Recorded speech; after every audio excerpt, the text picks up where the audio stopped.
I'm happy to welcome on our guest line today the man I'm proud to call my senator, U.S. Senator Tim Scott. Welcome, Senator. How are you? I'm doing well, Joey. I hope you're doing great. Thanks for the introduction, and thank God that you're filling in for Mike while he's in Japan. There's not a better host to have filling in than you, Joey. Thank God for you. Well, thank you, Senator. It's always a pleasure to speak with you, and it's a pleasure to sit in for Mike as well. Let's jump right in, Senator. Yesterday, in the Senate Committee on Banking, Housing, and Urban Affairs hearing with the U.S. Department of Treasury, you asked the Biden administration, their deputy secretary, about the effect of lifting sanctions and freeing up a lot of cash to Iran. And I watched the testimony, Senator, and I think I understood him to admit that, yes, this money is risky to release this money, that they most likely will use it for terrorist activity. He danced for as long as he possibly could, Joey, but the bottom line is a simple one. The answer is emphatically yes. Every single dollar given to Iran will support Iranian proxies in the Middle East to achieve their objective. Their objective, there are two. Number one is to eliminate little Satan, which is Israel. And number two, to get rid of big Satan, which is us. Why in the world would the Biden administration in August release $6 billion, which seemed like a trade for hostages, making it more perilous for every single American outside of our country? That's right. Every single American outside of our country is in more danger because this administration continues to negotiate with folks who take Americans. That is not good for future American lives. And number two, in November, they gave another $10 billion to the Iranian regime. That $16 billion plus relaxing more and more oil sanctions only allows this regime to continue to target American soldiers, to continue to fund the proxies like Hamas, to kill Americans, to kill Jewish people, and to take us hostage. This administration has lost its mind. Yeah. Senator, you have led the effort to try to hold the Biden administration accountable for this.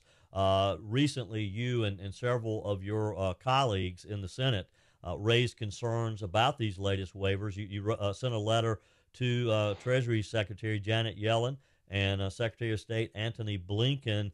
Tell me, what kind of response do you guys get from the Biden administration when you ask these questions of why they feel like that they need to lift these sanctions? So, Joey, so often when we write letters to this administration, whether it's Blinken or Yellen, as you just referenced, we get crickets. Literally crickets. We get very little back. If we do, we get a form letter that doesn't even answer the underlying point. Here's my point, though. The American people deserve to know what their government is doing to them and not for them.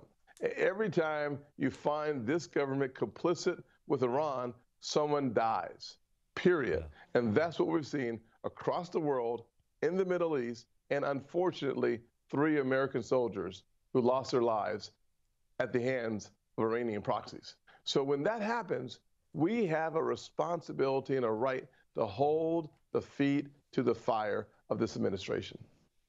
Yeah. Senator, let's talk a minute about Israel. You mentioned Israel just a moment ago.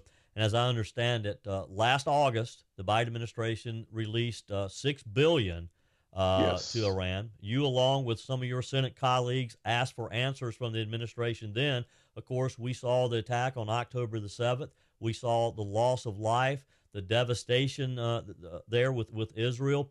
After the attack on Israel, you were the first leader of the Senate Banking Committee to demand accountability there with the Biden administration releasing this $6 billion. Talk with us about what you learned about those funds, and is it safe to assume that if Iran does get access to additional money, that we're going to see more attacks like we saw on October 7th? Well, Joe, I'll start with the end and work my way back. There's no doubt that every single dollar that Iran gets in their hands, frankly, will lead to more attacks in the Middle East. Whether it's attacks against American soldiers or Israel, we will see more attacks, number one. Number two, here's what we know. The resources that was used to fund the attacks, frankly, some of those resources have come from America. Some would disagree with that point, but let me Wow. just make this very clear without any question. Every time you relax sanctions on Iran, they do something that leads to death, despair in the Middle East. And anytime we have our men and women in harm's way, as we do right now, because this administration refuses to shut the lid on American dollars going into the Middle East, into the hands of Iran, it puts more men and women in jeopardy. Number three, it is without question October the 7th. You follow the breadcrumbs. It is clear Hamas soldiers were trained by the IRGC. A report in April of the last year reflected one thing, that 500 or so troops were being trained in Iran by the IRGC. Those troops obviously took that training and helped to slaughter, murder, and work towards a Jewish genocide. There's enough evidence, Joey, enough evidence to hold this administration complicit. And that's one of the reasons why I said in October, November, I continue to say today, this administration, President Biden, they have blood on their hands. Wow. Yeah. On our guest line this morning, Senator Tim Scott. I'm proud to say that he's one of my senators from South Carolina. Senator Mike Gallagher and I traveled to Israel back the first week in March. We did this in partnership with the International Fellowship of Christians and Jews. Senator, I saw firsthand some of the devastation. We traveled down to the southern part of Israel. We visited the first kibbutz that was attacked by these terrorists. We saw homes that were burned to the ground. We saw that they have photos in this kibbutz of people who were murdered. We have photos of families. In one case, the home was almost totally destroyed. The father is still one of the hostages. Fortunately, they did release the mom and the 7-year-old son. But to see this firsthand, Senator, is one thing to watch it on the nightly news, but to see the devastation firsthand, it really changed me. And I'm so proud of the partnership that we have with the International Fellowship of Christians and Jews. And we went there with one purpose, and that was to interview people. We had a chance, Senator, to sit down with a young lady. She's 23 years old. Her name is Noah. She's a survivor. She was at the music festival. She and her boyfriend heard the initial shots. They ran to an open field. There was one tree in the center of this field, Senator. They were able to climb into this very dense tree and somehow avoid being murdered by these terrorists. She was there for over 8 hours. She told me this. She said, Joey, before this, I wasn't sure there was a God. She took a photo of this tree, and several days later, she's talking with some of her friends, and they're talking about the tree. One of her friends said that they named the Hebrew name of the tree. I can't recall what that is, but basically the meaning is God's cover. And she said, Joey, I believe in God now. That changed my life. Amen. And she's telling her story all around the world now. On March 22nd, you posted on X, Hamas started and continues this conflict.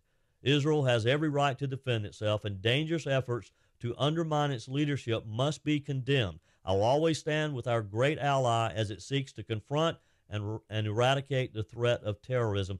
Talk with us, Senator Scott, about Biden's response and some of your Senate colleague, the Senate Majority Leader, calling for new elections in Israel. Joey, when you talk about, we are concerned with election interference in America. The last thing we should see is any politician, especially the Majority Leader of the United States Senate, Chuck Schumer, calling for regime change in Israel. Why in the world would you call for regime change of your ally in the middle of the war? Even Netanyahu's opposition came out clearly and said to Chuck Schumer, stay out of our elections, stay out of this situation. We are unified behind Netanyahu for the absolute destruction and elimination of Hamas. That's what you call a unified country with a single mind and one goal, to save Jewish lives by eliminating the threat. The existential threat in the Middle East today is Hamas, especially for Israel. And so calling out Chuck Schumer, who obviously saw that speech he gave green-lighted by the White House. They acknowledged that they had the information, they had the speech, and they didn't stop it. To ask for a ceasefire, this administration continues to demand ceasefires. A ceasefire, for every single one of your listeners today, a ceasefire is defined as time for Hamas to reload. That's all it is.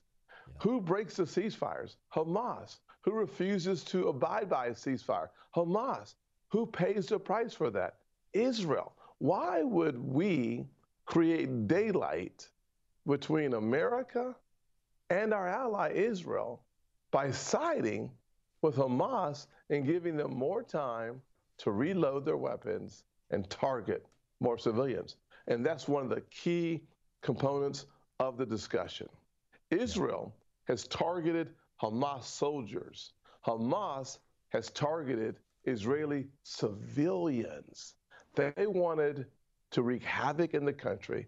They wanted to terrify civilians. They wanted to have a genocide in the state of Israel. Yeah. Senator Scott, thank you for your support of Israel. I'm just so proud to call you my senator from South Carolina. Thank you for that. We have just a minute or so left here. Yes. Like to touch on a couple of quick things here. First off, Bidenomics. There's a meme being circulated on social media. I haven't confirmed some of the prices and all, but basically it's saying, we're paying a lot more for things now than we were prior to Joe Biden. For example, coffee, it says $6.99 a pound before Joe Biden, $8.99 now. A price of a dozen eggs is just crazy. Can you give me some hope, Senator, that we're going to be able to turn this around? 100%. Elections have consequences, number one. Number two, November the 5th is the beginning of a new era for American prosperity, American opportunity, and unifying the country. Why? Because Donald Trump is the candidate that best represents America's best future. And here's the good news. We can compare and contrast. Under Joe Biden, we've seen devastation, destruction, and people becoming delusional on the left. Under Donald Trump, we had low inflation, low unemployment, high enthusiasm, wages growing faster at the bottom than the top. Since Joe Biden has taken office, gas is up nearly 50%.